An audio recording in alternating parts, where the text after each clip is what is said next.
Good morning, good evening, good day, good night, wherever you are in the world. I am Tim with my co-com, Oliver, but today we're going to be racing with some heavy hearts, as some of our own, Jeff and actually my co-com, Oliver, have both suffered a death in the family this week, and I just want to extend my condolences and deepest respects to them and their families. And if you would all just join me in a quick moment of silence, and the drivers as well, to pay our respects.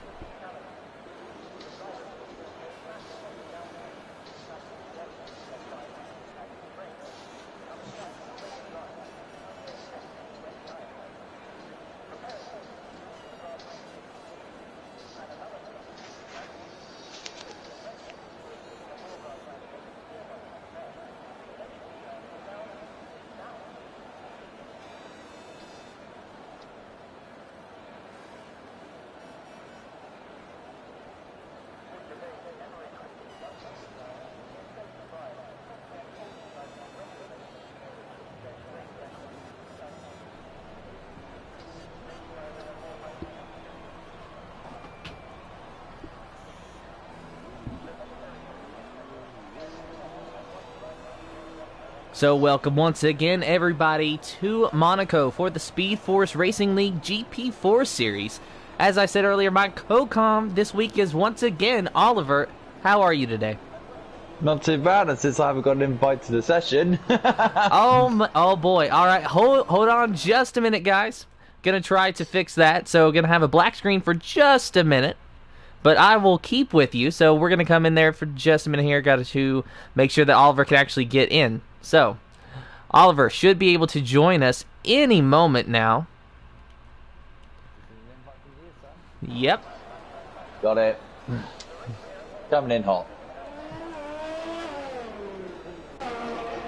So while we're waiting on Oliver, we are going to watch Sonicock. He's on his out lap right now in that Ferrari. Looks like he's got the medium tires fitted.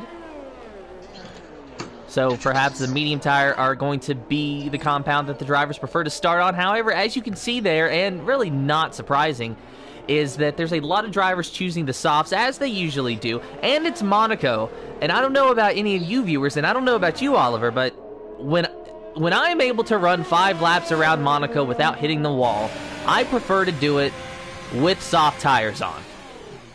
Well, to be fair, when it comes to soft tyres and when it comes to medium tyres, it doesn't really matter. It's Monaco, the crown jewel of Formula One. You can't beat it. Even though it's the best circuit for qualifying, which you have today, it's still a wonderful piece of circuit here on planet Earth. It's one of the crown jewels of the calendar, and it's good to be here once again for the Monaco Grand Prix. But yeah, when it comes to tyres, yeah, it doesn't matter which tyre you want for this race, as long as you don't hit the barriers. And so, yeah, good luck to all the drivers today. And yeah, the moment of silence was off for our loved ones, but I think you forgot to mention, Tim, that we also had a little moment of silence Sonicock had a massive moment going into the casino area. But yeah, we had, of course, thanks for the minute silence for my loved lost grandparents and Jeff's grandmother, really sad.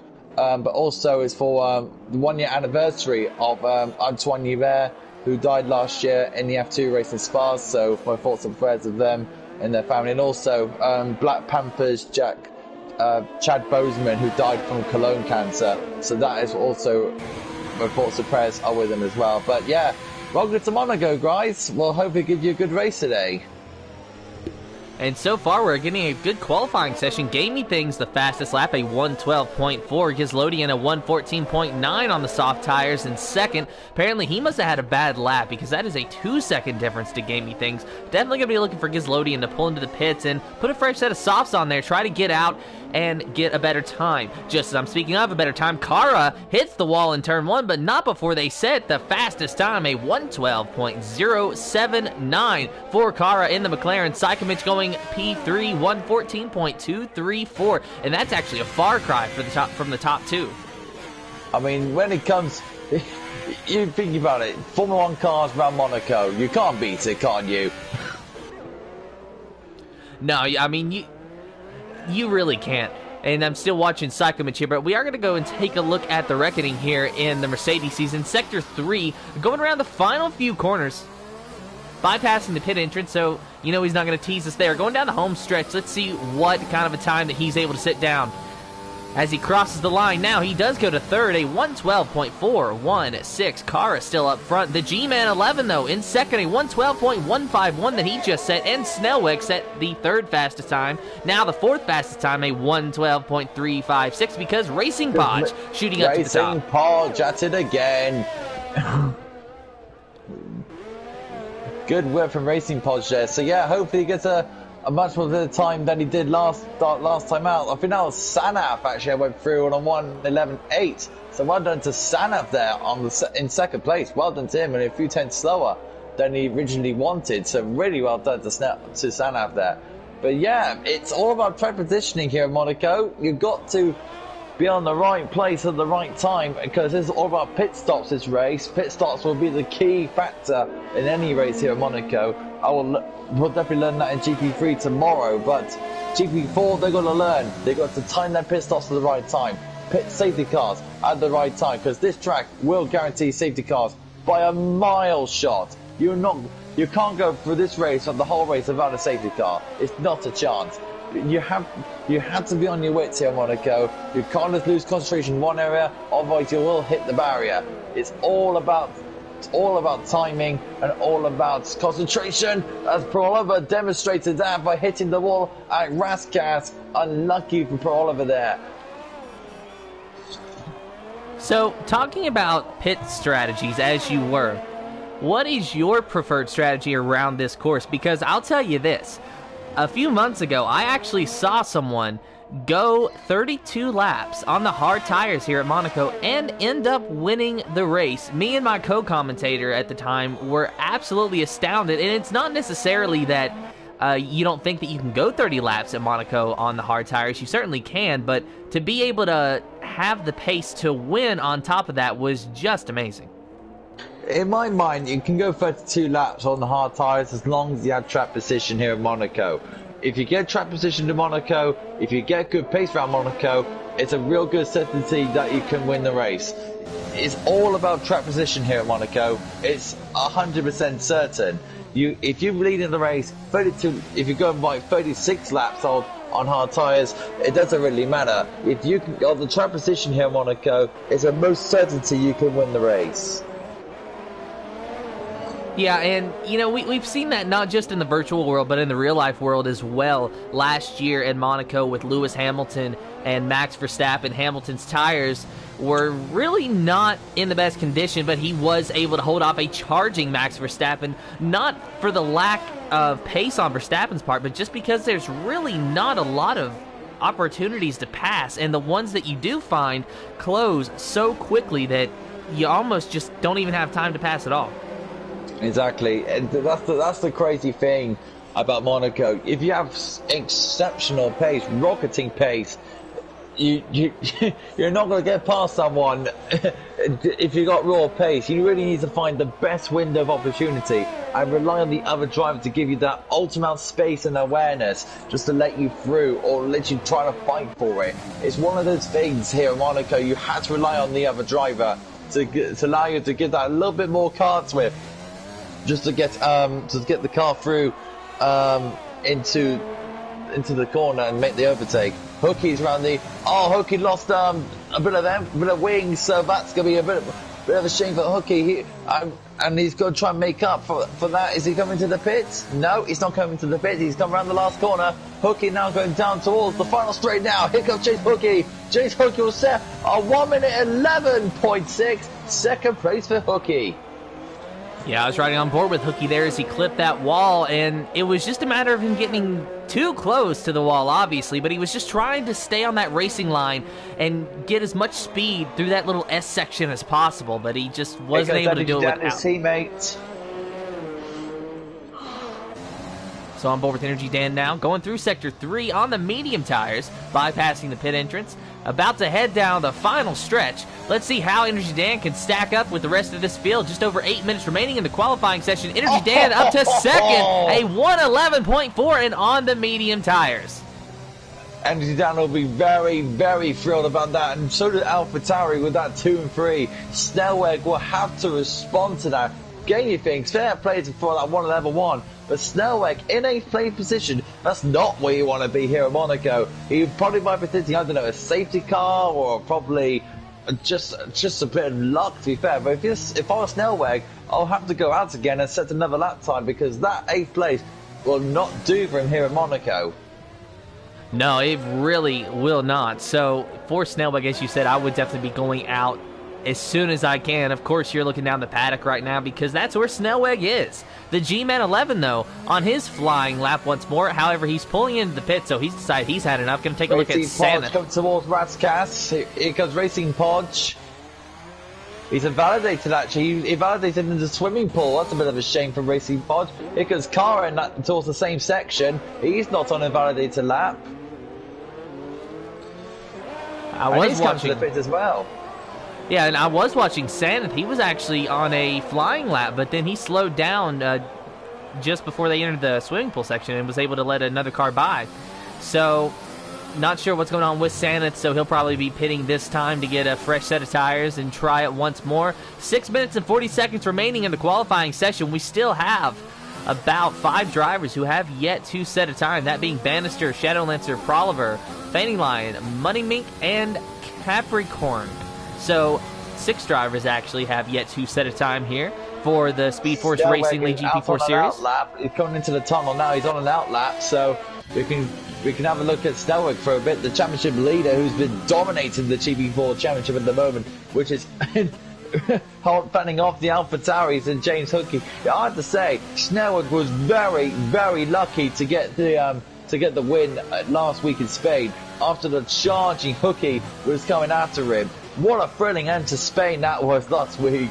One of the best races you commented, I would say, Tim. Yeah, that was really an amazing race. Snellweg making it 3 wins in a row this season in the GP4 Series. And what do you know, Hookey is actually making it 3 second-place finishes in a row. So Hookey is trailing Snellweg in the points by about 28 points at the time being. So even if Hookey won today and got the fastest lap, he would not be walking away with the points lead. Nonetheless, that's not going to deter him from trying to get up to the top spot. It's just a matter of he has not been able to capitalize on the races as much as he could have to score that coveted win where Snellweg has won the past 3. The championship is not over, not even close at this point. However, Snellweg so far sitting pretty at the top of the standings. It's absolutely flying. He's got 7/10 faster than his previous. He has got a car in front of him, which looks like to be it's the AlphaTauri of Hookey, so he will have to get a bit of a move on because he's got Snellweg right behind him. Snellweg is absolutely flying here in Monaco. Hookey will have to get out of the way at any point now because Snellweg is on a massive charge. Hookey, get out of the way, and he does so brilliantly. Here comes, oh no, Snellweg! Oh my goodness! And he lost it. He clipped the roll of Raskas. Just as Hookey was not putting him up, not for a long shot. I think it was just sort of Snellweg's sort of little misjudgment. That's a bit of a real shame. Snellweg, you'll have to go out again and just set another run. That's a real shame, man.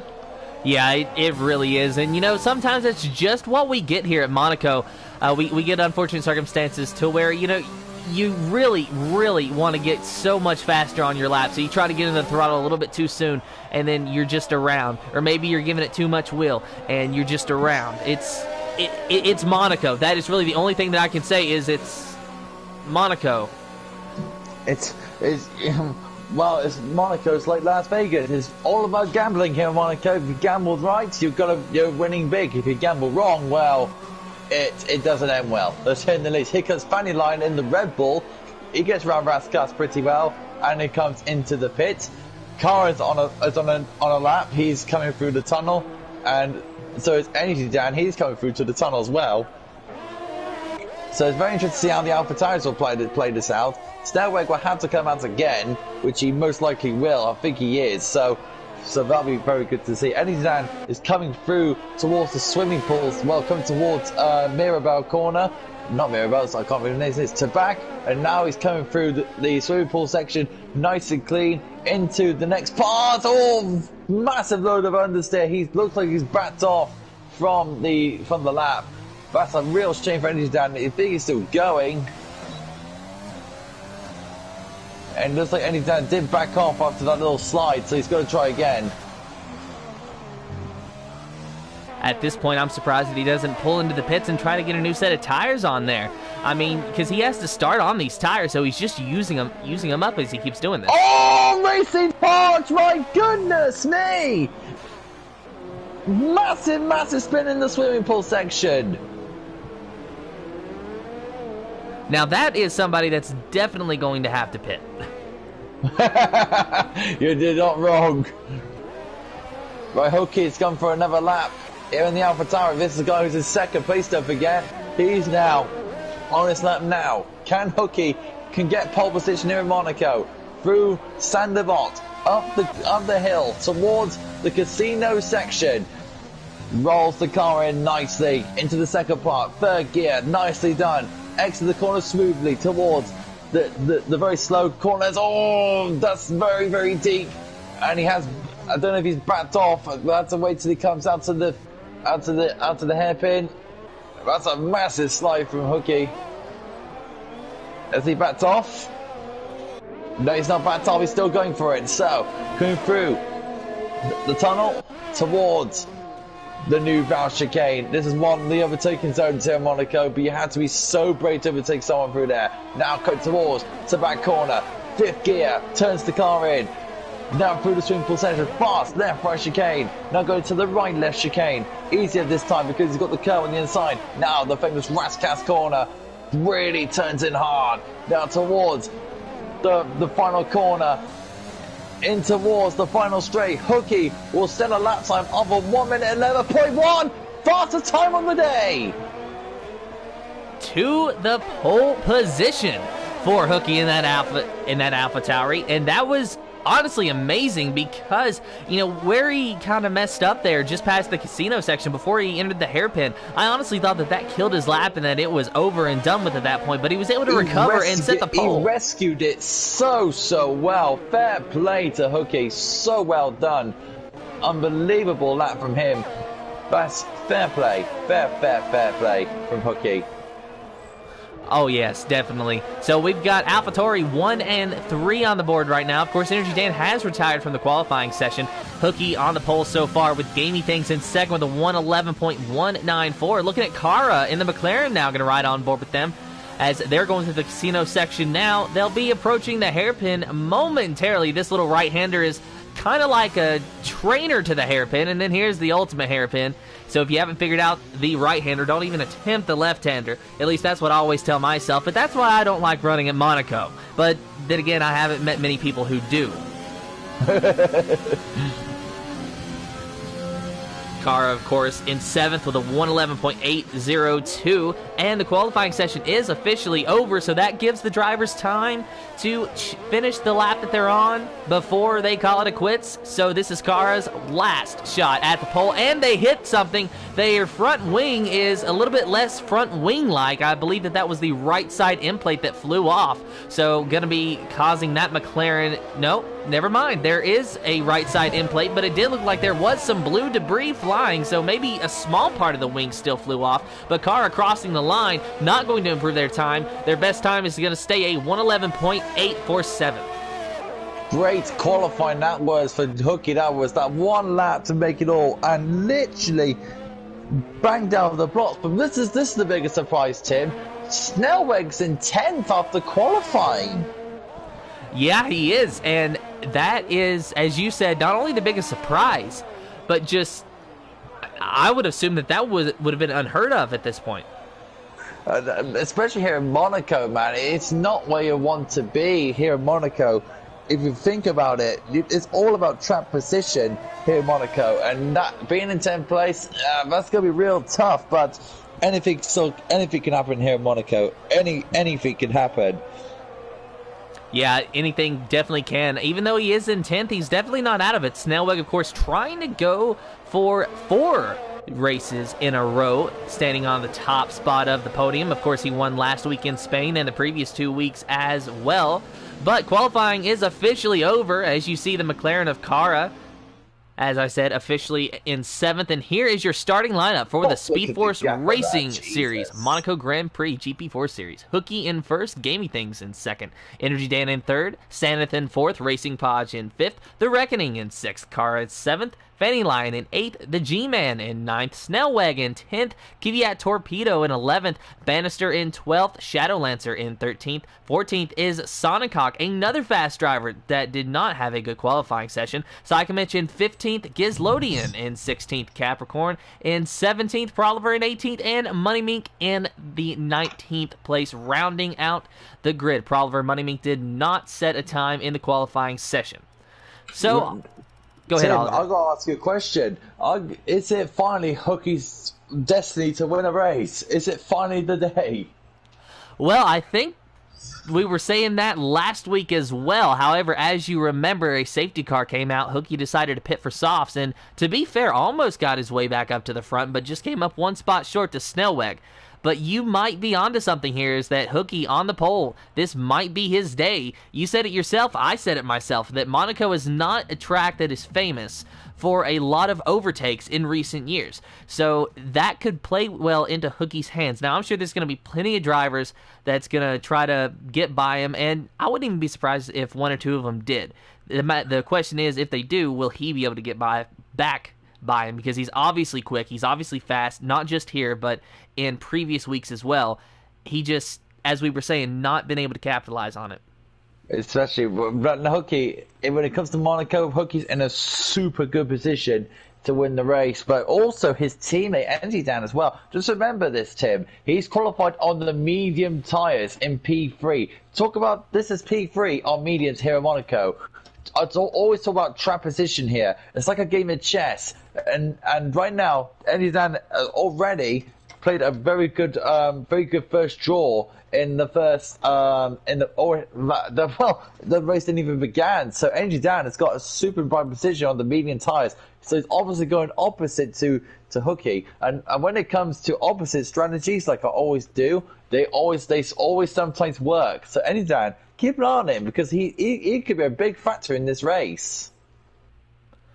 Yeah, actually. And, Energy Dan, he got a podium in the second race this season.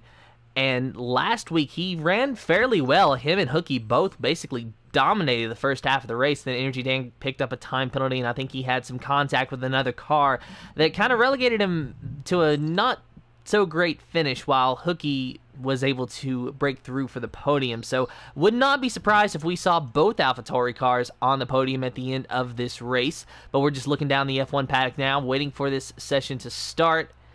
But is it me, or is this session start time stuck on 29? I was about to ask you the same question, so there might be a bit of technical difficulties here, folks. However, it looks like they have been resolved. You see the drivers on the grid. They're going to start their formation lap now. Just to refresh you. Love this game. Oh, yeah, I know. Oh, it's wonderful, isn't it, having to deal with all of this. Codemaster's doing a fantastic job. Funny enough, I looked on Facebook, I looked at this F1 group, and you know the track limits they did in Belgium this past weekend? Yeah. Now, they did a picture about that. They did a picture of Lewis Hamilton's car going all 4 tyres over the white line. And then I saw a guy posting a Mercedes in Abu Dhabi doing this exact same thing. Now, in Codemasters, this game, they call it track limits, and then they do see real Formula 1 do it. It's not track limits. Great logic from Codemasters to try to represent so close to real life. Every time I get in a car on here, and not just at Monaco, but just really anywhere in one of these F1 cars, if I looked at the corner, there's a 50% chance that I've already got a time penalty. It's just random. There's a logic in it. You have all 4 tyres of the white lines invalidated. You see the real drivers do it, they don't get invalidated or a penalty. It makes so much sense these days, don't it? Yeah, it really does. But I guess you could say that in that instance, Codemasters is race control and we are the racers. And unfortunately, you cannot argue with race control because what they say is law. You may not like it, but they do have the final word.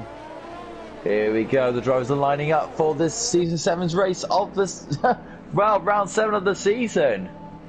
Yeah, and it is going to be a good one here at Monaco. As you said, a crown jewel, one of the most legendary circuits in all of Formula One history. And we're racing here. You see the pole sitter of Hooky and then the outside pole sitter of Gamey Things lining up 1 and 2 on the grid. The rest of the cars finding their appropriate positions. These drivers, they're thinking about one thing and one thing only, and that is how to win this race. And also watch out for that first corner. Definitely going into Sandoval is going to be dicey. The drivers watching the lights. 1, 2, 3, 4, 5 red lights. No red lights. We are green for the Speed Force Racing GP4 series at Monaco already. Money Meat getting a drive-through penalty, and there's a big cluster going through turn 1. All over the place. There's loads of stuff going on. And Fanny Lion actually went off the track. He's in the runoff area just out of Sandoval, and he is retired from the session already. So Fanny Lion not having a good start at all. We got Energy Dan up in first, followed closely by Gamey Things in the Red Bull. Hooky's in front, actually. The game's just a little bit glitched, but Hooky is in the lead. All right, yes. Thank you, actually, Oliver. It is Hooky in the lead. Gamey Things second. Energy Dan still in third. So there you see Energy Dan just behind Gamey Things instead of in front of him. Behind Energy Dan is Sanath in fourth in that Williams, and top 5 Racing Podge in the Ferrari. But Hooky pulling away already 7/10 of a second ahead of Gamey Things in that Red Bull. And as you said, tonight might be Hooky's day. Right now, here we go. Now we're going to see how the drivers will play about this race. Let the chess game begin. Let the drivers see how they can figure out this wonderful circuit, and let the chess game begin. This is going to be very intriguing how all the drivers will play this out. But let's just say here, look at the gap at the top we've got already on Sanath. It's amazing. And Racing Podge pulling away. Yes, Racing Podge trying to go on the outside of Sanath, and he gets into the wall in Sandoval. Racing Podge with front wing damage dropping like a rock. That gives the 5th position to Kara as he's chasing down the Williams of Sanath now. Oh my goodness, the Reckoning has spun! Trying to go for the overtake into the casino. That's only being one error that's gone into there, and that's, well, yeah, it's just went off. It just went off. Oh. And that is a Renault, I believe. That is it a Renault? No, that was Proliver. That was both teammates. Mercedes. Well, you don't see that in real life, don't you? No, you do not. At least not since Nico Rosberg and Lewis Hamilton were duking it out a few years ago. But so unfortunate. You know, the Reckoning, he spun right before they got to the casino section, and then he backed up, trying to get the car turned around. The problem was he backed up into the racing line, and I guess Proliver just didn't know that he was there, so he came around the corner, and he couldn't get slowed down enough, so he got into him, and now Proliver's the one with the 5-second time penalty for a severe collision. It's just, it's madness in the Mercedes garage today.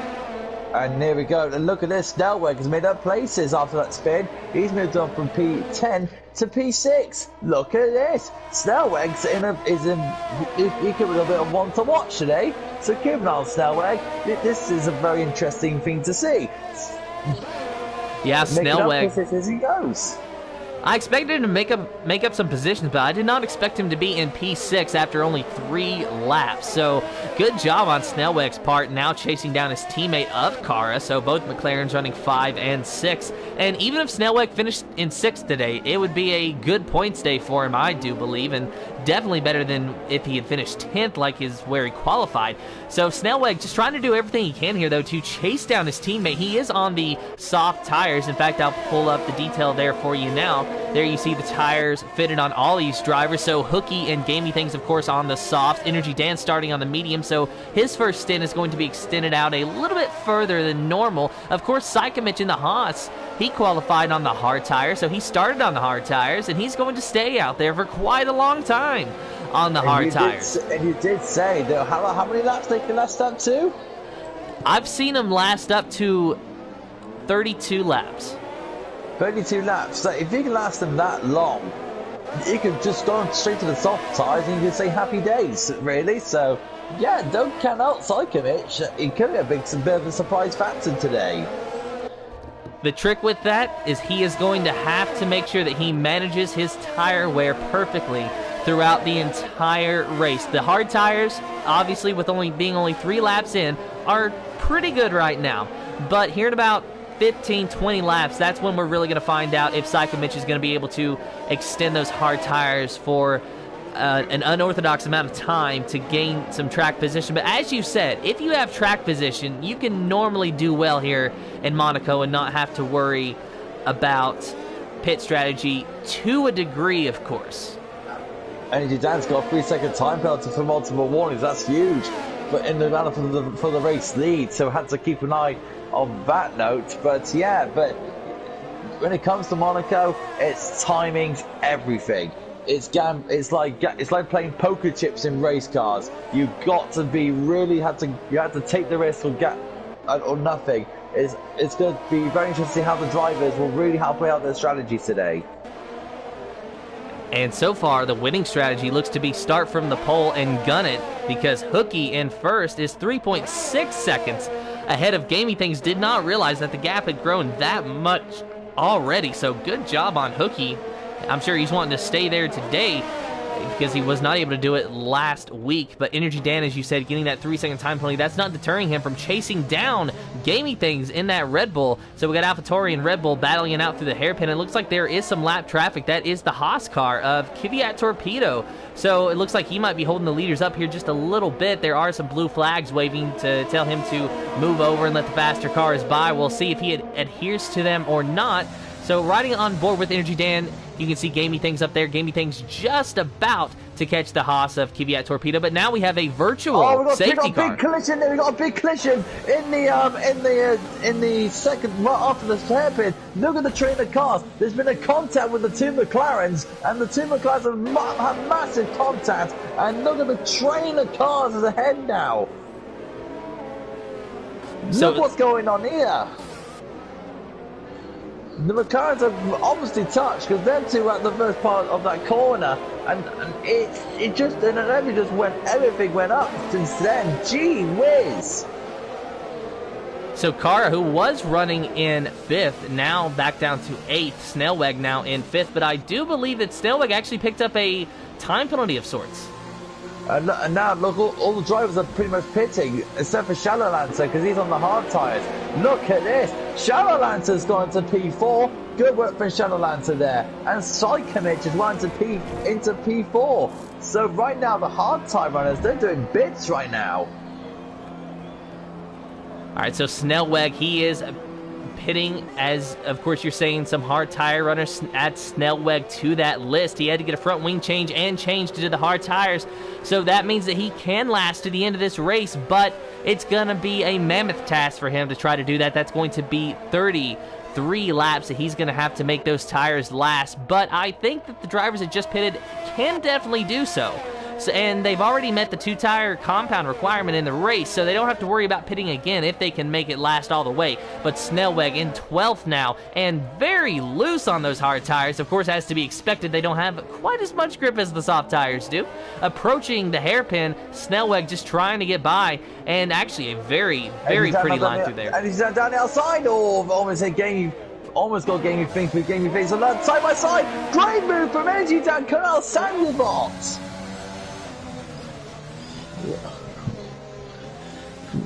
Straight down the inside and bang! AlphaTauri 1-2.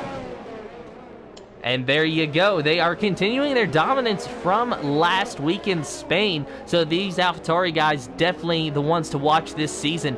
Gamey Things in 3rd and actually losing ground to Energy Dan now. Riding on board with Gamey Things. Not really sure what's going on. He's about to go through the tunnel here, and it just looks like he's really struggling with handling or speed. Does he have some front wing damage maybe that's holding him back, or is it just the fact that Energy Dan is so much faster on those medium tires? And there's another accident. That is Racing Podge and Bannister. Bannister obviously had a spin and oh my goodness me! That's another car gone into the back of them. Gee, my goodness me! Accidents galore here in Monaco. Gisloni doesn't know what to do. Oh, and that was the reckoning that came through and hit him. Oh, that is unfortunate. Is this going to be a full safety car? It's not even a virtual safety car at this point, which is very surprising, actually. I would actually kind of feel like that should have been a full safety car. That could have avoided the reckoning getting caught up in that. Wow, the game sometimes doesn't know what to do. It's still going. I just don't understand it. I don't know why there's no full safety car. That is a massive incident, and it's just unbelievable that the cars are still going. In the real life situation, you just see it happening. It's sort of inexcusable, if you ask me. That really should have been a safety car with as long as Gislodian was stopped. And I'm not blaming Gislodian. He just simply made a mistake and spun around. I mean, it happens to so many drivers. But he was trying to get turned around, and Monaco is such a tight track that it takes a few tries to actually be able to do that. And with as long as he was stopped, it should have been a full course safety car. And then the Reckoning, who's already had a bad day, could have avoided that contact, because I also saw the G-Man going by, who almost got hit. In the pits.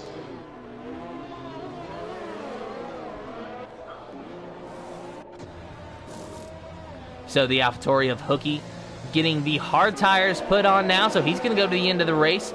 I wonder if that means that Energy Dan is going to take the hard tires this next time. It looks like Hookie was giving the preferred first pit stop, so we'll see if Energy Dan can get the second here. He's going through the casino section now and about to approach the Grand Hotel hairpin.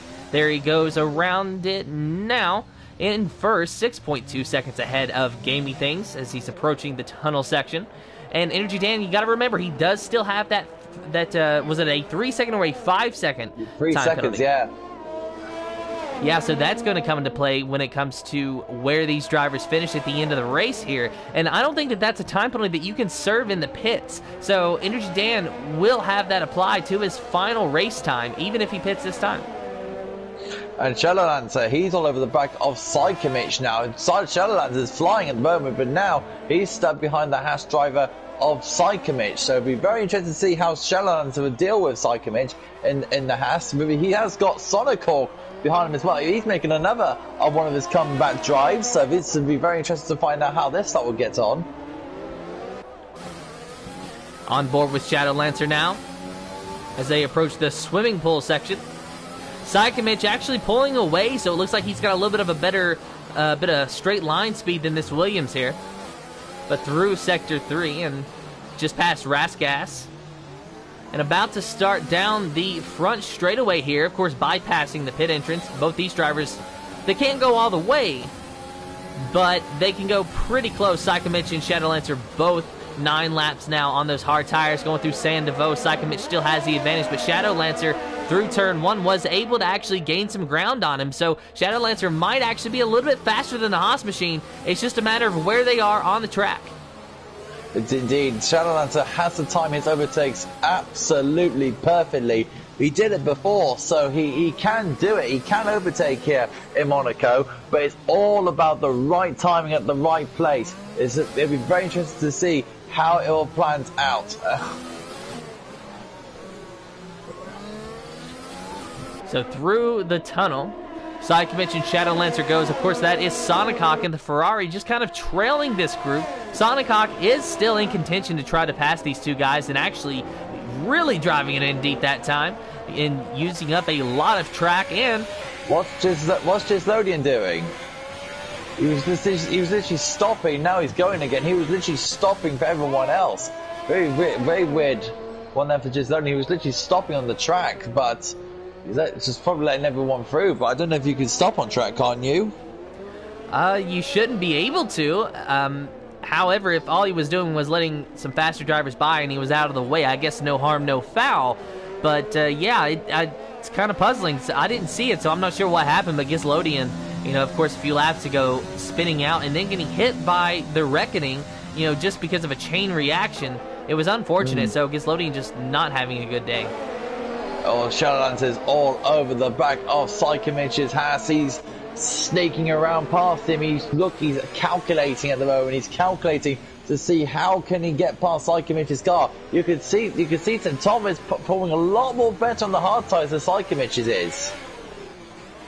Yeah, Shadowlancer's car is really doing a good job. Now, as I said, I do believe that Psychomich in the Haas does have a little bit of a better straight line speed setup, or at least, you know, through the faster sections of the track, because as they... Oh, Sonicock hit the wall going into that corner. Sonicock is just trailing these two drivers, so he hit the wall. Definitely going to be some wing damage. But as they go through the swimming pool section here, that's what I'm talking about, is that Psychomich seems to gain just a little bit on Shadowlancer through that sector. However, through the first and second sector, Shadowlancer is so much more faster than that Haas. He just can't seem to get by.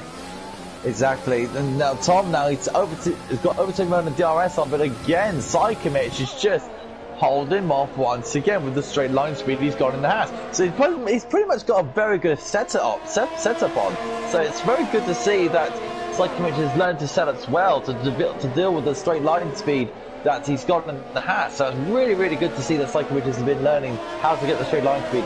But Tom, this is going to be immensely frustrating. But of course, it's just about timing here in Monaco. He has to be patient and wait for the right time. And as you can see, he's doing a very patient job with Psychomich. So Tom is just calculating the moment.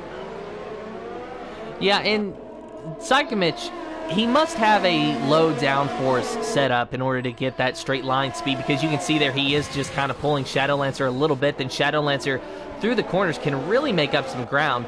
So I myself, I've always preferred a bit of a higher downforce setup at Monaco, because it's just such a slick track that I want to be able to handle in those corners better than I want to be handling down the very short straightaways that the course has. But of course, as you could imagine, that kind of setup does leave something to be desired when it comes to the straightaway, especially this front straightaway here, because it's very long and it is a DRS zone, even the only DRS zone around the track, so it can really hurt you. So I tell you now, Shadowlancer is really pushing Psychomich. He's obviously pressuring him to trying to get him to a mistake, but again, Psychomich holding him off. So fair play to Shadowlancer and Psychomich, being very fair with each other. But when it comes to overtakes in Monaco, you have to really time it super brilliantly. And like I said before in qualifying, you have to really time it well here, because you can't just stand down the inside and hope for the best. You got to really rely on the other driver to get you that other bit of room that he can, and of course to get the overtake done. So really, these two are good friends. They're all good friends.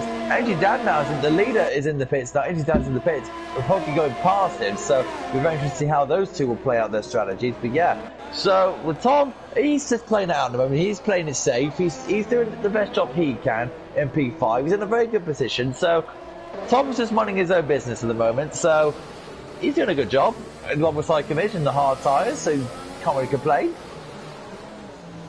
Yeah, and he's starting to catch him even. You know, so Shadowlancer is, you know, and as we've said each and every time, he is able to catch him. Then down the straightaway, Psychomich just pulls away. Look at that now. Already 0.7 of a second separating those two drivers, when just a corner ago, Shadowlancer was on the back of Psychomich. So it just goes to show that the exit out of corners here really can prevail. So definitely a stable setup, and a setup that improves your acceleration. Could help you out tremendously at this track as they're going through the hotel section now and about to approach the hairpin. And what is this? We got Racing Podge here. We've got Sonicock.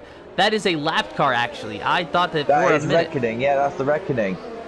Okay, see, I thought we had a 4-car battle for fourth here in just a moment, but we do only have this 3-car battle between Sonicock, Shadowlancer, and Psychomich still. Of course, as you said just a lap ago, that Energy Dan pitted. He is now back out on track on the hard tires, and he has jumped gaming things in the stop. So very well done to Energy Dan for using the pace of the AlphaTauri to jump gaming things. So now it's officially, and it's official, an AlphaTauri 1-2.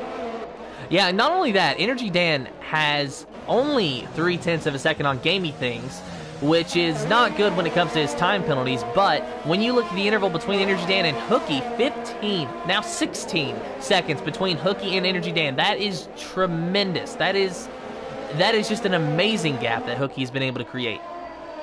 I mean, it's just amazing that Hooky's getting to the rhythm of this circuit. It's unbelievable. And the Reckoning, I don't know what he's doing with Sonic Hawk. He's trying to overtake him, so is that allowed for a lapped car to get past another car? He's really pushing Sonic Hawk here.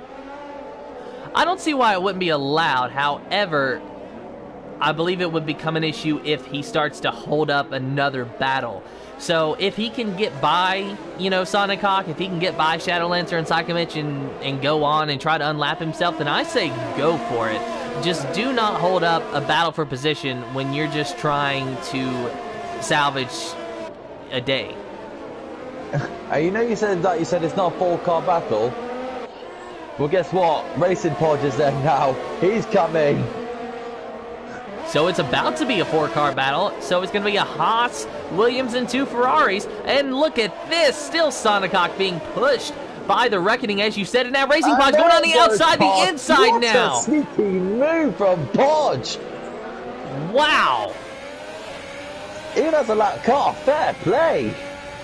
Setting up the pass on the outside of one corner, completing the pass on the inside of the next. That is a professional move if I've ever seen one. So right now the leaders, they're doing their own thing at the moment. We're very, very interested with this battle at the moment with these 4 cars. I wish, what is this today, Tim, that we can see 2 Ferraris just doing supremely well instead of doing a 13th, 14th in Spa.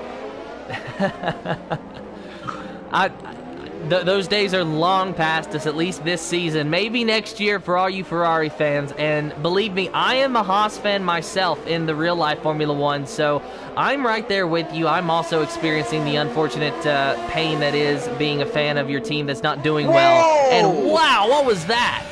The Reckoning just went past, I think the Reckoning's gone past Sonic Hawk, and Sonic Hawk went into the barriers, into the tunnel. The Reckoning's getting past Racing Podge now. Is the Reckoning okay? He just caused Sonic Hawk some wing damage.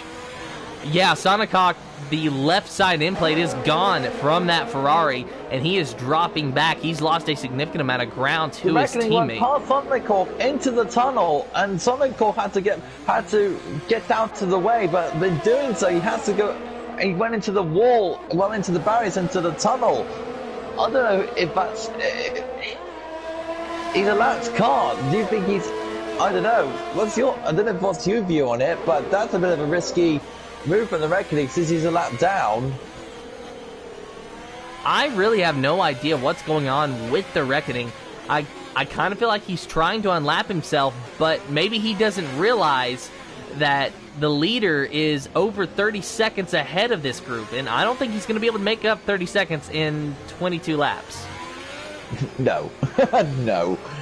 The Reckoning is starting to push Shadow Lancer now, so he's really pushing to get himself unlapped, but like you said before, it's like over 30 seconds. It can't happen for the Reckoning. He needs, I don't know, a safety car or just to unlap himself. It's unbelievable what he's doing, but in the same time, it's just going to cause people problems, but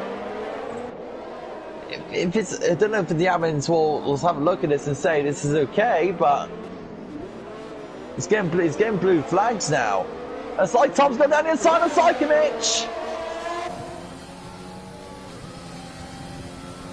Oh, so close, bang into the wall of Psychomich. And significant wing damage on that Haas machine now after Shadow Lancer forced his way through. Did not see the beginning of it, but I definitely saw the ending, and it ending with wing damage on Psychomich's car, so unfortunate for him there. Shadow Lancer, however, getting by fairly well. Maybe a little bit of damage, but I don't see any parts of the wing off, so that's always good. Now Psychomich is having to deal with the Reckoning, and he gets a 3-second time penalty for corner cutting at the hairpin when he can't even handle onto the car, so a bad day just getting worse for Psychomich as he is dealing with the lap car of the Reckoning. The blue flags have now been displayed to the Reckoning. and he got a 5-second time penalty for ignoring the blue flag. That's 2 5-second penalties actually the Reckoning's got now. So really the Reckoning has to, yeah, he's now finally realised he has to slow down, let the leaders go past. That's 2 blue flag warnings for the Reckoning. He should have learned from the first one, really, to be fair. And you know, with the moves that the Reckoning was making and the way that he was just charging through the field, it really makes you wish that it had been for position, because had it been, it would have been a very good race. Oh, definitely, definitely. Snellweg, he's gone into P6 now. There you go, Reckoning's retired from the session, so he's not going to do any more racing today. So that is him done. So, but now Snellweg, the championship leader, is in P6 now. So this is very good from Snellweg, that he's now back in this good position of P6. So that'll be good news for him. He's catching down racing pods. So now Snellweg will now fix himself right. I have bad qualifying, but now I can really charge down racing pods and try and catch down Shadow Lancer. He's picking one car off, one at a time. So right now Snellweg, he's in a good position at the moment. So he's all good in his part, doing his thing at the moment. Tim, I would say so myself. Yeah, and Snellweg, he can make it all the way to the end. He's only got 13 laps on those hard tires, and we've only got about 19 laps remaining in the race, or well, 20 actually, since this is lap 20 right now. But nonetheless, he can make it all the way. Shadowlancer, however, cannot. He still has to pit. That's still the tires that he started on. So I'll be looking for Shadowlancer to dive down to the pits within the next 5 to 10 laps. What he's probably going to try to do is go to a hard, soft pit stop strategy to try to make up some position there at the end of the race. But other than that, I think he's probably predicting a safety car, in my opinion. And if a safety car came out, it would help him tremendously, because he would have the soft tires. And I'm not sure about any of the other drivers up there. I know that Hookie and Energy Dan, or Hookie started on the soft tires, Energy Dan started on the medium tires. So I feel like if they have a fresh set of softs, they would probably dive down into the pits and fit it on. However, it's just a matter of, would Shadowlancer be able to get by them if they have fresh tires as well? And I really don't think that he'd be able to. Oh my goodness me! There's a massive accident in the swimming pool section. That is Bannister out, and a massive collision in the swimming pool section. We got another virtual safety car. Oh! Goodness me, how's that not a safety car? I do not know. Oh, that's harsh. Oh, game, that's harsh. That Kvyat told me did not do anything wrong to give him 5 seconds. That's harsh. Yeah, Kvyat was just in the wrong place at the wrong time under this virtual safety car to get involved in that accident with Bannister. Of course, Kvyat was so far away, he really should have been involved. However, it was just a matter of he came around the corner and he saw that Bannister was stopped there and he didn't have enough time to react. Now Gizlodian having a 3-second time penalty for multiple warnings. Gizlodian, of course, a bad day, his teammate just spitting out. But now Gizlodian, the only Renault left, running in 16th. So fair to say that the Renaults likely will not be scoring any points in the race today. And the closest fight we've got now is Sonical, the G-Man, and Psyche. Well, Psyche is just coming up behind them. This is for the battle for 7th, 8th, and 9th at the moment.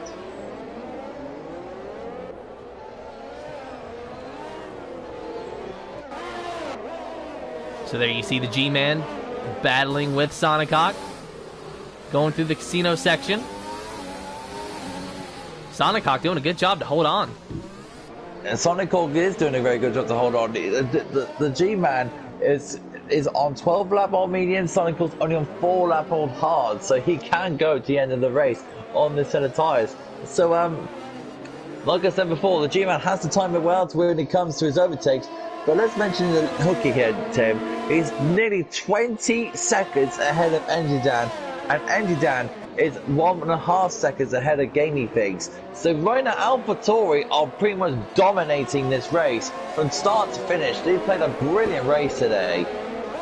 Yeah, they really have. And, you know, as we said, that's what we saw last week in Spain as well. They were either running 1-2 or 1-3 basically all day before Energy Dan had a time penalty that kind of, you know, knocked him back down the grid further. And I think he also had some contact with a few cars that really kind of compromised his race. Otherwise, they did very well and ending up finishing second for Hooky, and I think around 7. Oh, wait, somebody got out and Sander Bot! Somebody got out and Sander Bot!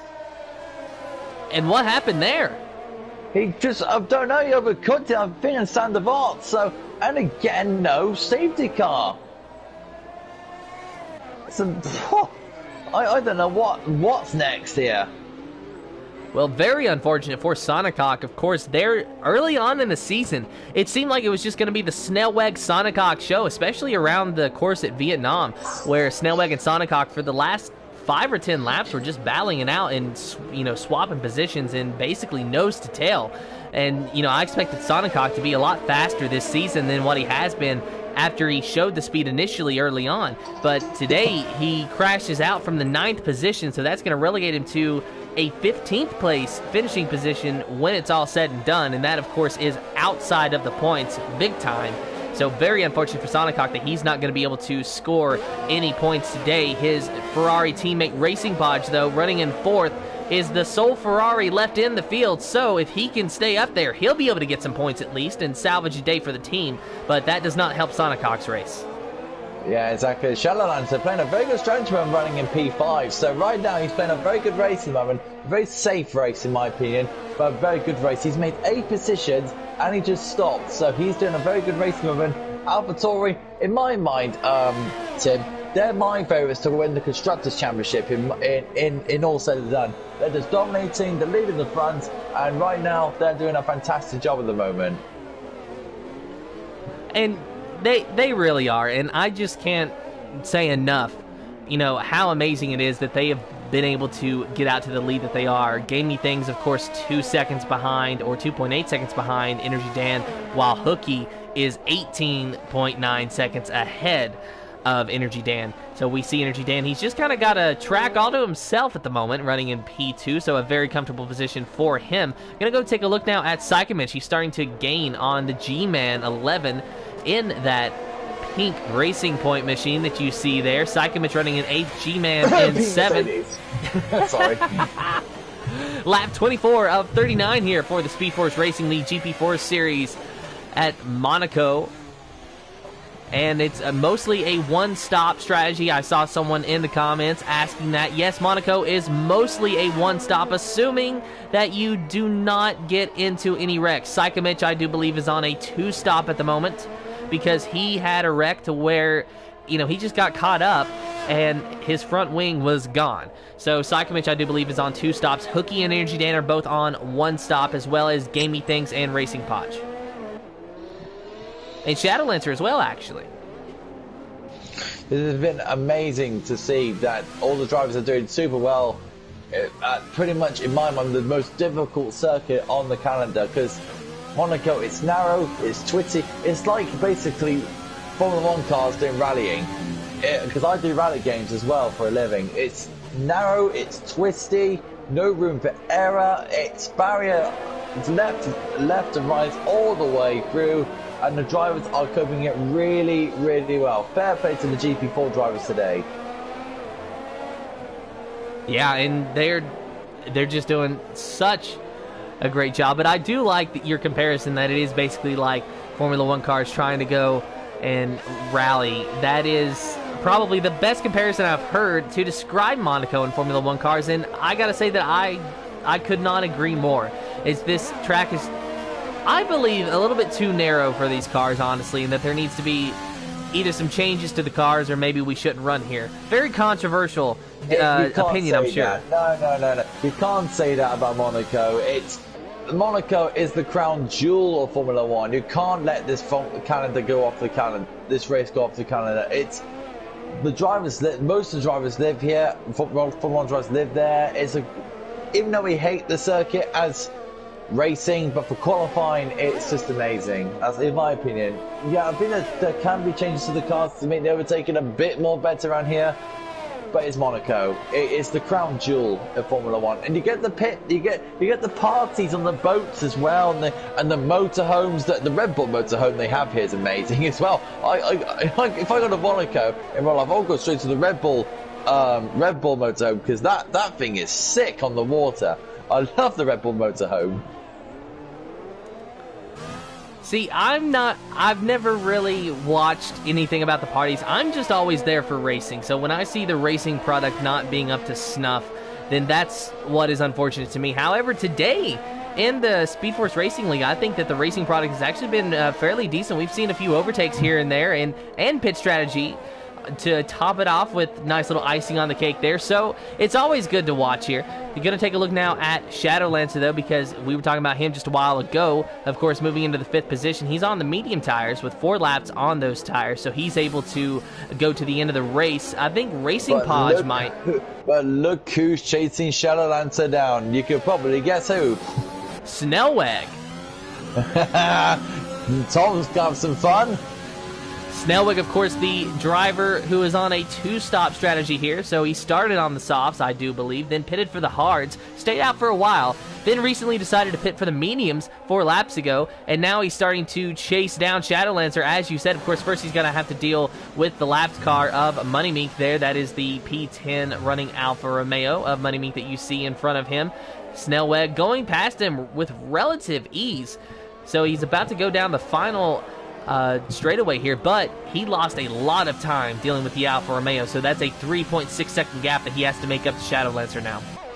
Yeah, indeed. And Shadowlancer is wearing a beautiful helmet today to represent our fallen loved ones, of course, running the pink helmet for Antonio Bear and the black helmet. He said in Facebook before, running for Chad Bozeman and mine and Jed's fallen grandparents. So yes, very fair play to Tom. And you know what? Tom's running a splendid race. He's done 8 places today. Made 8 places in this race, tied with Psychomich as well. So in my mind, he's running a superb race at the moment. So well done to Tom. Who's a good lad, always a racing enthusiast. So very well done to him.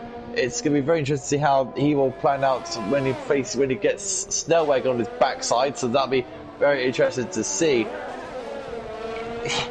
Tim, do you really think that Snellweg, do you think the AlphaTauris will really chase down Snellweg for the championship this year? Both AlphaTauris, or is it just with James Hookey? I think that if they have the races that they're having today, if they have more of those, that I don't see why not, because Hookey is in 2nd, and he's got 77 points. Energy Dan, he is in 6th with about 47 points. So while I would say that Energy Dan may be out of contention for the championship, unless he can just make up a huge gap that he has, I would not be surprised if Hookey could chase down Snellweg for the championship. And as far as the constructor's standings goes, Hookey's going to the pits. Is he going for the soft tires? He's gone on the. It looks like it's medium tire. Oh, wow. Okay.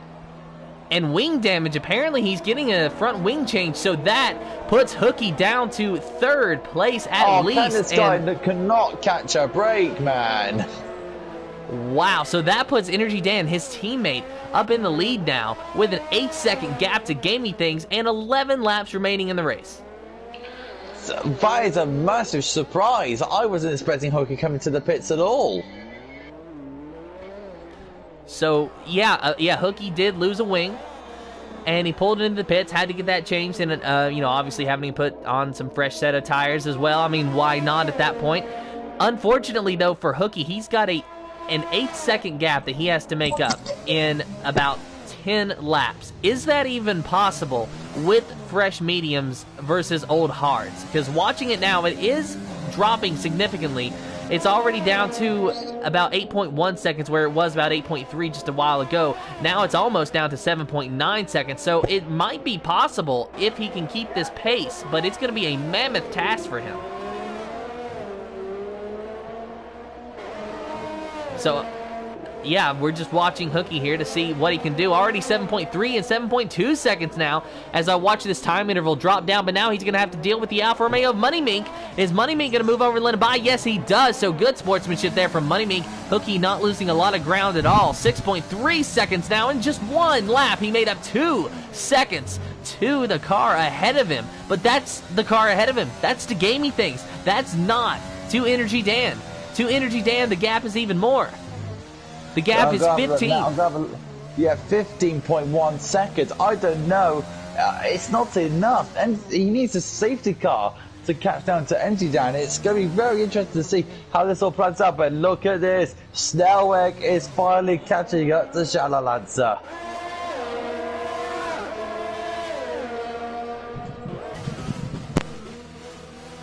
Snellweg getting close there.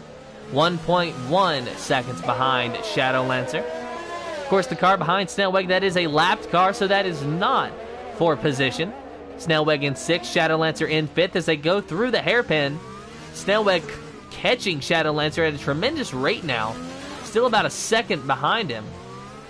But if he can... It'd be very interesting to see how Snellweg will plan this out, because we all know Monaco is going to be a very difficult place to overtake. So really, it's going to be interesting to see how this all plans out. So Tom will be slightly under pressure, though. He has the championship leader right behind him, but he should cope with the pressure from Snellweg. It's going to be very interesting to see how Tom will cope.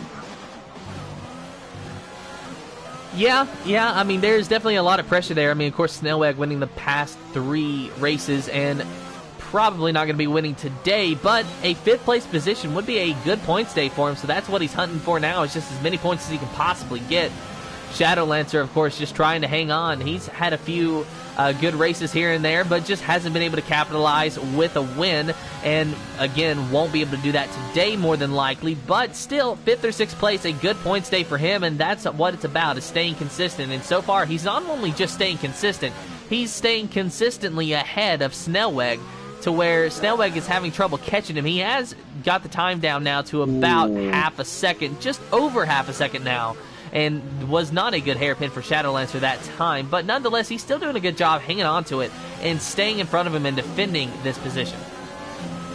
Yeah, Shadow Lancer is really holding on. He's really holding on, jeez. What car did you see today? I saw... Yeah. So on board still with Snellweg, it's lap 32 of 39. Energy Dan is your leader with Gamey Things in 2nd and Hooky in 3rd. Right now is the battle between 5th and 6th positions. Going through the 3rd sector once more. Gives you a good look at Snellweg and what he's doing inside the car.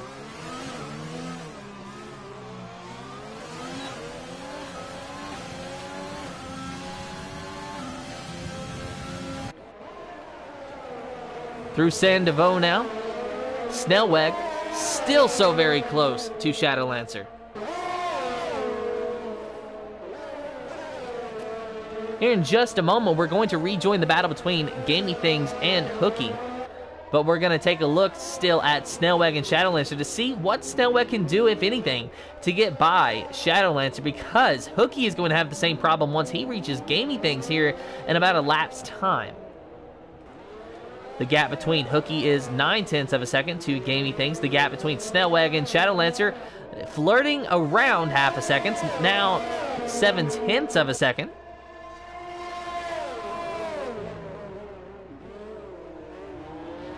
Snellweg and Shadow Lancer, of course, they are on the same life tires, both of them pitting for mediums 10 laps to go. So Snellweg does not have the advantage of fresher tires over Shadow Lancer. He's just going to have to get him on raw pace. Going to take a look now at Hooky, because he is getting so very close to Gamey Things, who does have old hard tires on, versus Hooky's fresh mediums. So they're going through the hotel section, about to approach the hairpin. Oh, no, I didn't have this one today. And around that tight left-hander of a hairpin, and it looks like Hooky might even have a little bit of wing damage once again, trying to get a better look at that car, but just cannot at the moment. He does not have a right side end plate on that car. So Hooky just cannot seem to keep front wings on this thing, cannot seem to catch a break. He was dominating the entire race. Then he had to pit from the lead to get a new front wing and tires, and now he's got both end plates, actually. Both of the end plates are gone off of that car, and it's not deterring him from trying to stick it to Gamey Things and try to get around him. But the fact of the matter is that he just can't quite do it, because it's such a tight track, there's not a lot of places to pass. Exactly. I don't know if Jay's Hooky can get past. It's going to be very interesting to see how he actually gets through Gamey Things. It's going to be very interesting to see how he gets on. He's going for it. And around the outside, Sandoval, he clears him, and he makes the move! Wow! My goodness me. Whoa. That's my overtake of the day. Yeah, amazing move from Hooky to move up into P2. However, I don't think he's going to have enough time to catch his teammate in P1, but he's going to try. 7.8 seconds separating. Anything's going to win the race, in my opinion. More than likely, but try telling Hooky that. He'll tell you, no, I'm trying it anyway, because he's already got it down to 7.4 seconds. The problem is he just does not have in plates on that wing. It's not handling the way he would want it to. Now, Snellweg's is now 3 tenths behind Shadowlancer. Can Snellweg get past Shadowlancer before the race is done?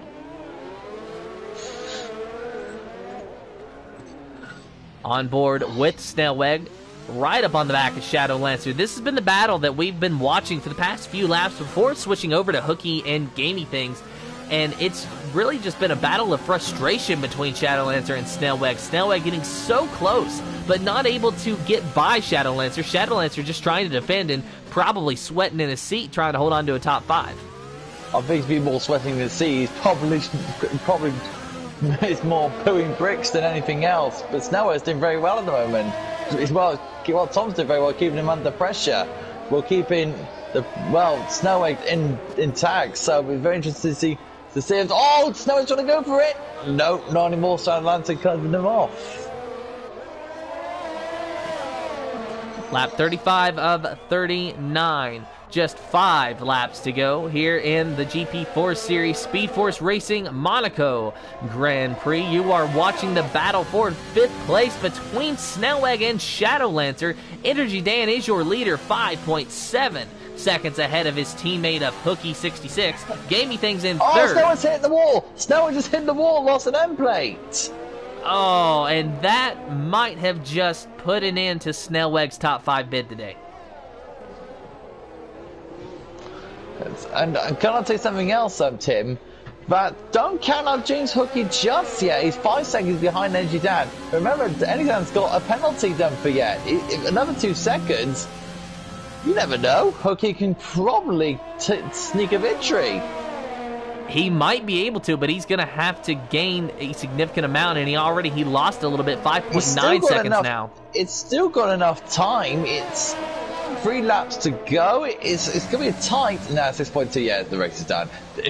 Excitement done. Yeah, he just needs to get by Money Mink here, which he finally is able to do so. It's in. Oh, that's not the one. He's 33 seconds out of side commit, so he's pretty much safe as P6, but it's not the race that Snellweg really wanted, in it? No, not really. And, putting on the soft tires, trying to go for the fastest laps and try to get that extra point, that's not really a bad call for Snellweg, especially if there's no way that he's going to be getting the 5th position. So he might as well at least try to go for an extra point if he can. So Snellweg going to likely finish P6 here. Shadowlancer's hit the wall. Oh. Please, Tom, please be careful.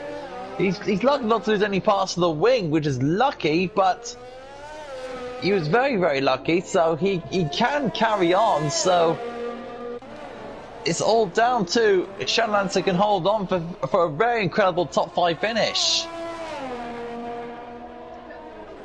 Well, he might be able to. He has run a good race so far. Still watching Hooky. 4-9 between the Alpha Tower. Yeah, 4-9 now between the Alpha Tauris.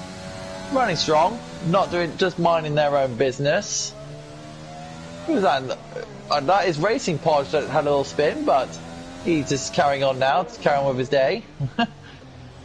And I'm telling you, it's going to be so very close between Energy Dan and Hooky, because Energy Dan has at least 3 seconds worth of time penalties. I don't believe that Hooky has any. So Hooky has to get at least 3 seconds to Energy Dan if he's going to win this race, and he's 4.2 seconds behind now, and he keeps closing that gap each and every lap. The question is, with about 3 laps remaining, does he have enough? It's 3-9. Ooh, 3-8. Could we see something here? This is semi-fresh mediums that Hooky has on. Of course, as you can see, 8 laps on those tires, while Energy Dan pitted 23 laps ago. 3-4, 3-3. This could be very interesting to watch. And I wonder if Energy Dan knows just how close Hooky is to him. That must be. If James Hook gets under 3 seconds, that's a guaranteed victory. Energy Dan would be probably thinking to himself, I had a 7-second gap, I could win this race, but now it's all in the balance now. It could be any of the AlphaTauri's race. Yeah, that it really could. And of course, Energy Dan, he's been on the podium earlier in the season, but not yet being able to get a win. Hooky, of course, has also been on the podium three times in a row. It's 2.5 seconds. He's in position. Oh my goodness, and things are starting to get very real here. Tom just took 4th from Racing Podge. Tom just took 4th from Racing Podge. What a result for Tom, starting from where he was. He's in P4 now. And Racing Podge has 35 laps on those hard tires. So that shows you exactly what happens when you stay out for a very long amount of time on the hard tires. Of course, Racing Podge is trying to make it to the end, and I think he will be able to and still finish within the points. But it is going to be an awful 2 laps for Racing Podge. 1 at 1.3 seconds is between the AlphaTauris. And right now, Hooky's going to win the race. And my driver of the day is going to be Shadow Lancer. The way he planned out his race right from the beginning was brilliant. Making a P4, doing what he needs to do. Brilliant work for Shadow Lancer. He's my driver of the day today. Shadow Lancer coming up just 1 spot short of that podium if things finish how they run. Of course, this is the final lap. We are watching the battle for the lead between teammates of Energy Dan and Hooky, both AlphaTauri drivers. They're going through the tunnel section now. Energy Dan has a 3-second time penalty. Yeah, fair play to Hooky. Yeah, he's now under a second. This guy, this is a champion's drive. Well, I can say to anyone, but Hooky, brilliant drive. Energy Dan will come to the line first, but Hooky is going to get his first ever win here. This is unbelievable. He's finally going to get the victory he deserves. And he's still trying to get by for track position so he can do it on merit instead of time penalty, but he's not going to be able to do that. Going down the final straightaway, it will be Energy Dan that crosses the line first, but after a time penalty, Energy Dan still wins. Hooky must have had a 3-second time penalty that we were unaware of. So Hooky is going to come in second. Energy Dan is going to win his first race of the season here in the GP4 series. Congratulations to Energy Dan and AlphaTauri. Brilliant work for them. Gaming things third. Tom, unbelievable drive. Congratulations, man, and a wonderful tribute to win the race as well. He's very happy. 9 spots that Shadow Lancer was able to make up there. 9 spots he made up from where he started. Snellweg's about to come home in 5th. Snellweg. Yep. Winner 3 times in a row as of last week. This week going to have to settle for 5th, so not even a podium, but a top 5 finish. Still a good day for Snellweg, especially after starting in 10th. Racing Podge crossing the line in the 6th position after staying out for 37 laps on those hard tires to get some points. Sykomich going to come home in P7 as long as he can make it around the final 2 corners here. Down the straightaway, Sykomich got it. 7th place for the Haas driver. Well done to AlphaTauri, though. Congratulations to them, man. Well done. A 1-2 finish for AlphaTauri with Energy Dan coming out on the top spot with Hooky. Shadow Lancer. Yep, Shadow Lancer getting driver of the day, and I think that is well-deserved after making up 9 spots. But congratulations to the AlphaTauri drivers finishing 1-2. Congratulations to Energy Dan on getting his first win of the season. He had a podium in Bahrain. Now he's got the win in Monaco, of all places. Hooky coming in second after dominating the entire race. But wing damage late in the game decided that he had to pit to change that, and he made up the spots to catch Energy Dan, but could not get back around him. So, Energy Dan, Gamey Things, and Hooky, your top 3. Here's your official finishing order for the Monaco Grand Prix for the GP4 Series Speed Force Racing League. Energy Dan in first, Hooky in second, Gamey Things in third. 4th is Shadow Lancer, Snellweg in 5th, Racing Podge in 6th, Sykomich in 7th, Kara in 8th, The G-Man in 9th, Kvyat Torpedo in 10th, Money Mink in 11th, Saneth in 12th, Gizlodian in 13th, 14th is Capricorn, 15th is Sonichawk, Bannister in 16th, The Reckoning in 17th, Proliver in 18th, and 19th is Fanny Lion in the Red Bull. So it's going to be Energy Dan, Hooky, and Gamey Things that we are going to get interviews with here momentarily. But I think our driver today should come in as well, to be fair. You know what? Yeah, let's get Shadowlancer in as well. So we're going to do the interviews with the top 4 drivers. Is our race winner? Woo! Energy Dan celebrating. I must excuse the noise in the house. My family are preparing for a funeral. Bless them. I know. So excuse the chatter in my household. It's alright, it's part of life, mate. Part of life, buddy. My condolences as well, Ollie. Yeah, so my family. So excuse the noise that's coming in and out of my bedroom. But well done, Dan. Congratulations. Inherited win, really, mate. If it weren't for Hooky's spin. But, you know, 1-2. We planned for 1-2. We got the 1-2, so. Here he is. Mr. Hello. Hooky himself. Thank you very much. How are you? Well done, man. Yeah, thank you very much. Just waiting Shadowlands will be on... coming very soon. Yep. Is And Gaming Gaming Things Things? in here? I don't know Yeah. if Gaming Things will come. His connection's quite. No, he's not even. Oh, yeah, he's still in the lobby. I did send him an invite. I did so for Shadowlands as well. So who do we have in here now? Both have stories, funny enough. Both And Gaming Things AlphaTaurus. as well. And Gaming Things. And Red Bull. Alright, and do we know if Shadowlancer is coming? We can give it. It's Gaming Things. Here he is. It's Shadowlancer. They're both in. Alrighty. Well done, driver of the day. Yep, so just going to go ahead and say, guys, make sure that you have allowed your voice to be shared before we start interviews. Just go over in the party settings. Make sure it's set to always allow. And then when you're ready, let me know. We will start with the questions. Ready? Yep, ready. Ready? Go here. Well done, boys. All right. So we're going to address the elephant in the room here. Going to turn to Hooky. You had a dominating performance, but apparently you must have spun or had some wing damage late in the game, which caused you to pull into the pits and change the front wing. Nonetheless, you still were so very close to winning it still. You were able to chase down your teammate, just not able to get by. Just walk us through your race. Tell us what happened that caused you to pit late in the race. Yeah, well, early on in the race, I knew I had, without blowing my own horn, so to say, I had good pace around here since changing to a wheel. So I knew I was in with a good chance of putting it top the front 2 rows. But yeah, I qualified first, my first pole of SFR. Yeah, and Dan then qualified third on mediums, which is what we planned to do. We planned to do the split strategy.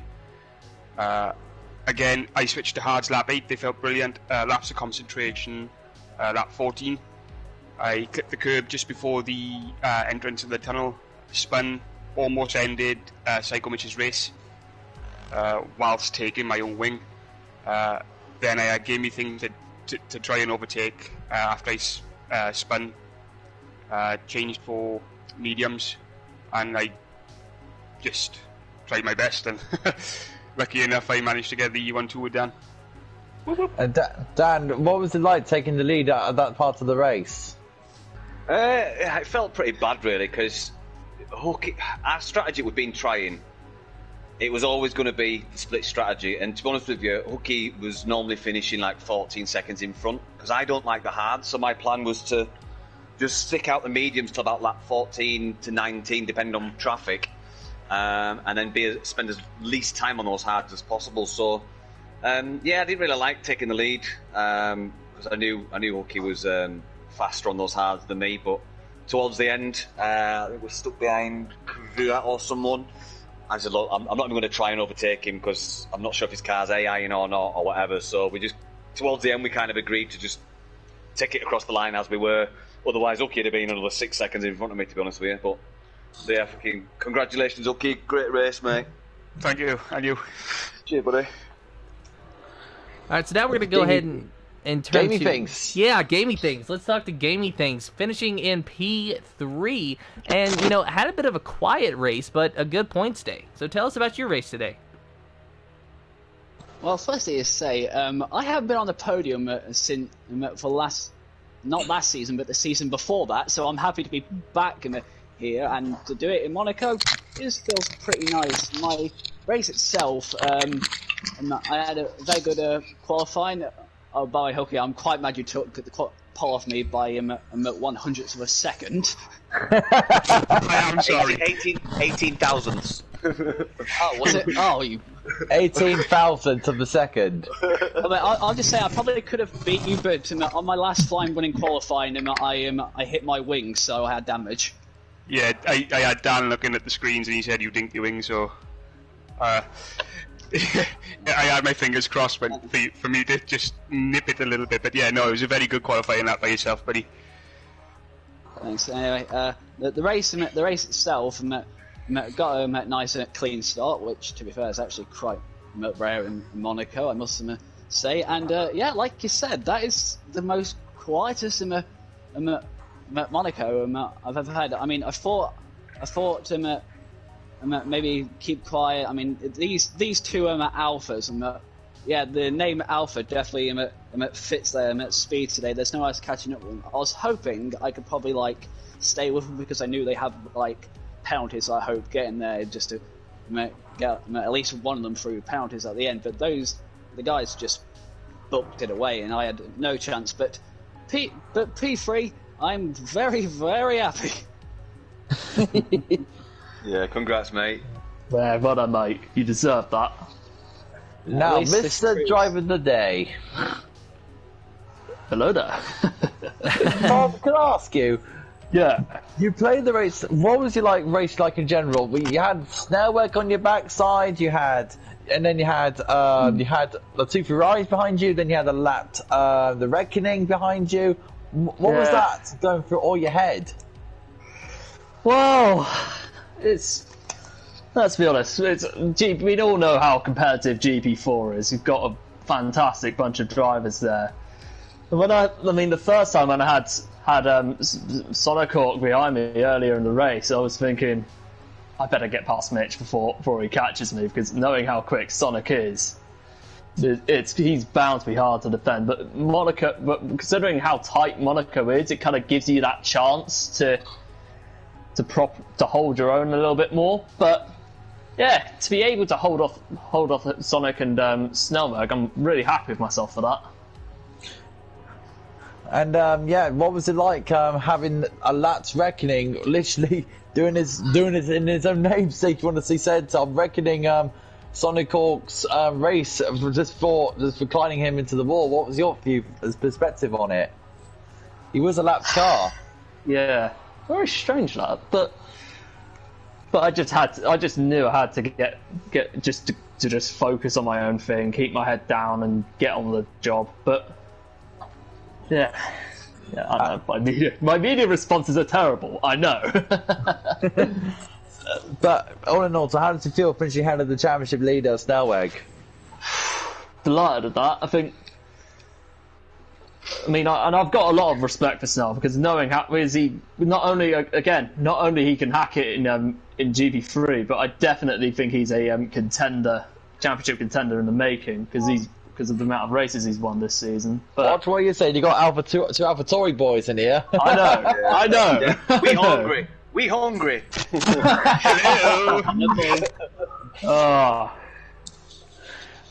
And as for the race as a whole, it was for tonight as a whole, it was a bit like Spain, but a role reversal, and I'm feeling a lot happier than last week, because I'll admit I got it completely wrong in quali.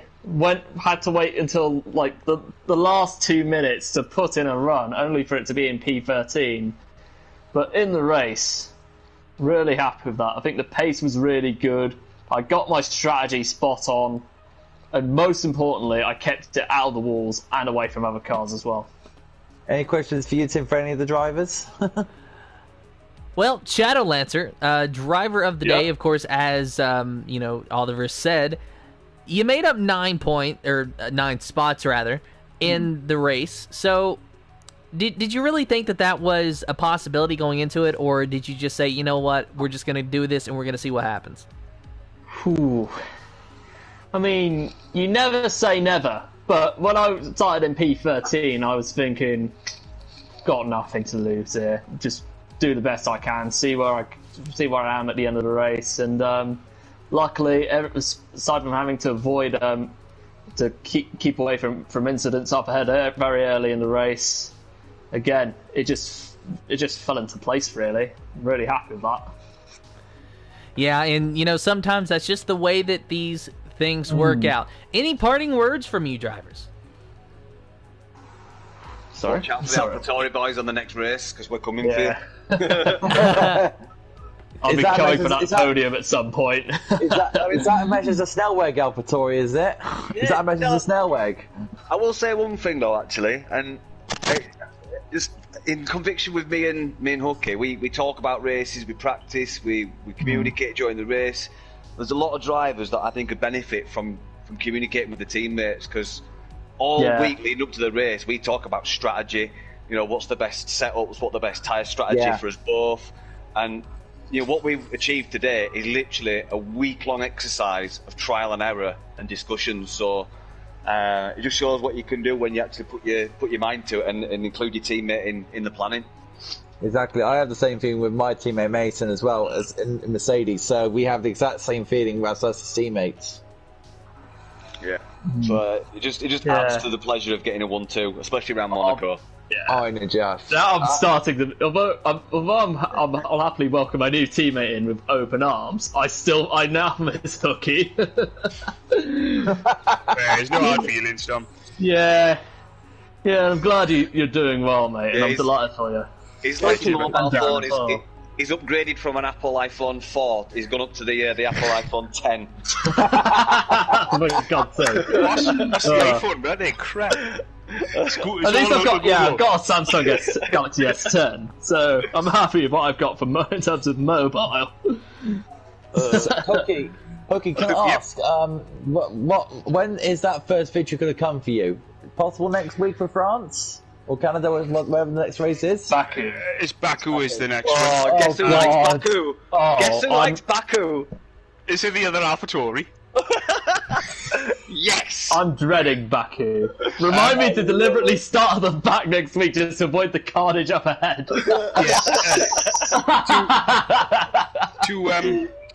To answer your question, if Monaco is anything to go by with, said our lead at the minute, Snellweg. Obviously, being a tight enclosed circuit, there is a bit more room, but I'm looking for every chance. Just because I'm second in the championship, I'm looking for every chance just to get into him, give him a good run for his money now. I found a bit of momentum, and it's just if he's got a weakness, I'm going to try and exploit it, and that's the way it's going to be. So fingers crossed. Who did he overtake on the outside into Sander Bot, by the way? Was it you, Angie Dan? It was. He got past. That was a super brilliant move. Wow. They gave me things into turn one. There's a few actually that I did. But yeah. But I didn't fight you, to be fair, in turn one. So. Yeah, fair one. Yeah. That was a brilliant move. Yeah. And that's the sensible part of Gamey Thing saying that he didn't even bother into turn one, because it's just so tight around this circuit from start to finish. It's good that he's thinking, well, rather than I'm not gonna bother, rather than just going, right, this is my position. He's gone. Okay, maybe by here now is not the time to be elbows out. If he overtakes me, keeps the car on the track, and that's what myself personally would like to see for forever and a day, is good racing rather than trying to barge people off track. Yeah, which is brilliant bit of racing. Well said. All right, well, that will do it for today's broadcast. So congratulations to the podium finishers and to the driver of the day. And thank you to all the drivers for coming out and racing with us. And thank you to the viewers at home for sitting with us and watching your race. We hope you enjoyed it. And next week, as you heard the driver say, is Baku. So until next week, good day, good morning, good evening, good night, wherever you are in the world. And